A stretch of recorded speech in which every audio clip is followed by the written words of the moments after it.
Raj K ಕೃಷ್ಣನ ಜೊತೆ ನಮ್ಮ ವಂಶಿ ಡೇಟ್ ಫಿಕ್ಸ್ ಆಗಿದೆ. ಕೃಷ್ಣ ವಂಶಿ ಮಾರ್ಚ್ 2ರಿಂದ ರಾತ್ರಿ 9:30ಕ್ಕೆ ನಿಮ್ಮ ಉದಯ ಟಿವಿಯಲ್ಲಿ. ಕೃಷ್ಣ ಅಲ್ಲಿ ಈಚೆ ಹಾಕೋತೀನಿ, ಲೇಟ್ ಆಗುತ್ತೆ.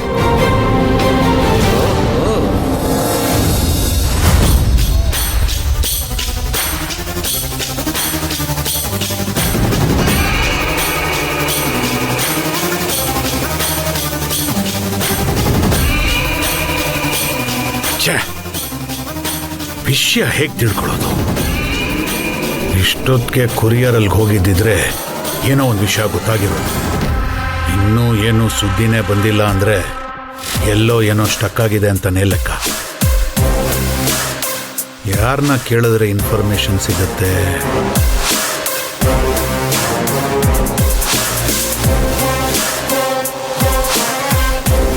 ಈಗ ಅಲ್ಲಿರೋದು ನನ್ನ ಮುದ್ದು ಸೊಸೆ ಪದ್ಮಿನಿ ಮಾತ್ರ. ಅವಳಿಗೆ ಫೋನ್ ಮಾಡಿದ್ರೆ ಅನುಮಾನ ಬರಲ್ಲ.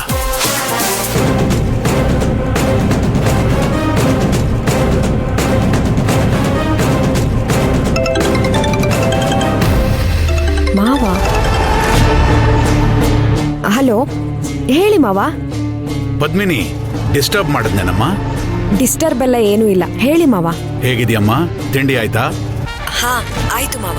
ಚೆಕಪ್ ರಿಪೋರ್ಟ್ ಎಲ್ಲ ಬಂತೇನಮ್ಮ? ಮೊನ್ನೆ ತಾನೇ ಎಲ್ಲ ರಿಪೋರ್ಟು ಬಂತು, ಎಲ್ಲ ನಾರ್ಮಲ್ ಆಗಿದೆ, ಏನೂ ತೊಂದರೆ ಇಲ್ಲ ಅಂತ ಡಾಕ್ಟರ್ ಹೇಳಿದ್ರು. ತುಂಬಾ ಸಂತೋಷನಮ್ಮ.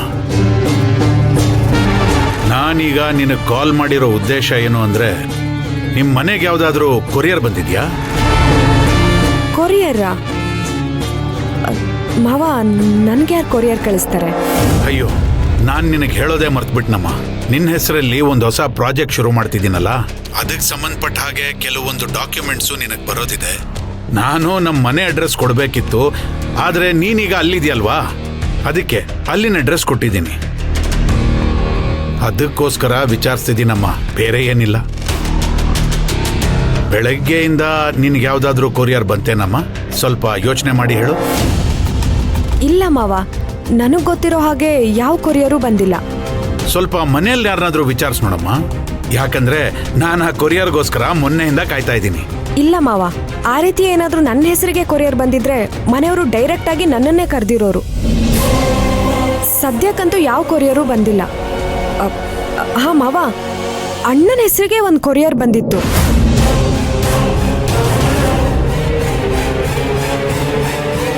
ಸರಿಯಾಗಿ ನೆನ್ಪು ಮಾಡ್ಕೊಂಡು ಹೇಳಮ್ಮ, ಕೊರಿಯರ್ ಬಂದಿದ್ದು ನಿನ್ನ ಹೆಸರಿಗ, ನಿಮ್ಮ ಅಣ್ಣನ ಹೆಸರಿಗ? ಇಲ್ಲ ಮಾವ, ನನಗೆ ತುಂಬಾ ಚೆನ್ನಾಗಿ ನೆನಪಿದೆ. ಕೊರಿಯರ್ ಬಂದಿದ್ದು ಅಣ್ಣನ ಹೆಸರಿಗೆ.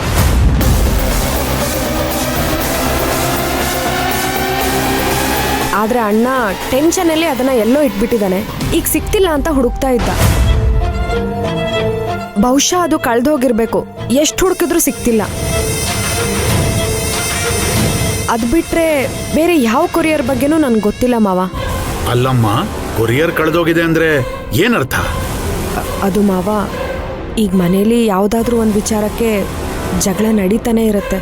ಆ ಜ್ಞಾನದಲ್ಲಿ ಅಣ್ಣ ಅದನ್ನ ಎಲ್ಲೋ ಇಟ್ಬಿಟ್ಟಿದ್ದಾನೆ, ಅದಕ್ಕೆ ಸಿಕ್ತಿಲ್ಲ. ಅದೆಲ್ಲಿದೆ ಅಂತ ಅಣ್ಣಂಗೂ ಗೊತ್ತಿಲ್ವಂತೆ. ಒಟ್ನಲ್ಲಿ ನನ್ನ ಹೆಸರಿಗಂತೂ ಯಾವ ಕೊರಿಯರು ಬಂದಿಲ್ಲ. ಸರಿ ಅಮ್ಮ, ಅಕಸ್ಮಾತ್ ನಿನ್ನ ಹೆಸರಿಗೆ ಯಾವ್ದಾದ್ರೂ ಕೊರಿಯರ್ ಆಗ್ಲಿ ಪೋಸ್ಟ್ ಆಗ್ಲಿ ಬಂದ್ರೆ ಸ್ವಲ್ಪ ಅಲರ್ಟ್ ಆಗಿರಮ್ಮ. ಬಂದಿದ ತಕ್ಷಣ ನನಗೆ ಫೋನ್ ಮಾಡಮ್ಮ. ಸರಿ ಮಾವ. ನಿನ್ನ ಆರೋಗ್ಯ ಎಲ್ಲ ಚೆನ್ನಾಗಿ ನೋಡ್ಕೊಳಮ್ಮ. ಹ್ಞೂ ಮಾವ. ಸರಿನಮ್ಮ.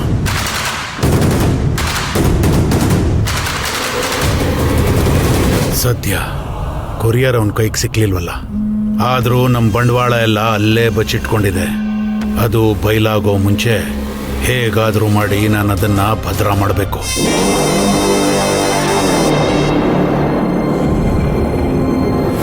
ಕೃಷ್ಣ ಎಲ್ಲಿ ಹೋದ್ನಪ್ಪ ಇವನು? ಯಾಕೆ ರುಕ್ಮಿಣಿ ಅವರೇ, ಏನಾಯ್ತು? ಹೋಗಿದ ತಕ್ಷಣ ಬರಕ್ಕಾಗಲ್ವಾ? ಅದೇ ರುಕ್ಮಿಣಿ ಅವರೇ, ನೆನ್ನೆ ಹೋಟ್ಲಲ್ಲಿ ಹುಡುಗಂಗೆ ಬಟ್ಟೆ ಕೊಡಬೇಕು ಅಂತ ಹೇಳಿದ್ನಲ್ಲ, ಅದೆಲ್ಲ ಪ್ಯಾಕ್ ಮಾಡ್ತಿದ್ದೆ.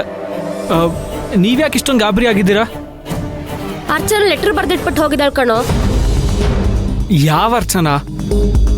ಓ ಅದೇ ಹೊಸದಾಗಿ 1-2 ತಿಂಗಳಿಂದ ಕೆಲ್ಸಕ್ಕೆ ಜಾಯ್ನ್ ಆಗಿದ್ಲಲ್ಲ, ಅವಳಲ್ವಾ? ಅವಳಲ್ಲ ಕಣೋ, ರಿಸೆಪ್ಷನಿಸ್ಟ್ ಇದ್ಲಲ್ಲ ಅರ್ಚನಾ, ಅವಳು. ಏನಂತ ಬರ್ದಿದ್ದಾಳೆ ರುಕ್ಮಿಣಿ ಅವರೇ? ಇರು ಓದ್ತೀನಿ. ಎಲ್ಲರಿಗೂ ನಮಸ್ಕಾರ. ತಂದೆ ತಾಯಿ ಇಲ್ದಿರೋ ನನಗೆ ನೀವು ಸಾಕಷ್ಟು ಪ್ರೀತಿ ತೋರಿಸಿದ್ರಿ. ನನಗೆ ಯಾವ ಕುಂದು ಕೊರತೆನೂ ಬರದೇ ಇರೋ ಹಾಗೆ ನೋಡ್ಕೊಂಡ್ರಿ. ಅದಕ್ಕೆ ನಾನು ಯಾವಾಗಲೂ ಚಿರಋಣಿ. ನಿಮಗೆಲ್ಲ ಗೊತ್ತಿರೋ ಹಾಗೆ ನಾನು ಕೃಷ್ಣನ್ ಜೊತೆ ಕೆಲಸದ ವಿಚಾರವಾಗಿ ದಿನ ಓಡಾಡ್ತಾ ಇದ್ದೆ. ಕೃಷ್ಣ ಅಂದ್ರೆ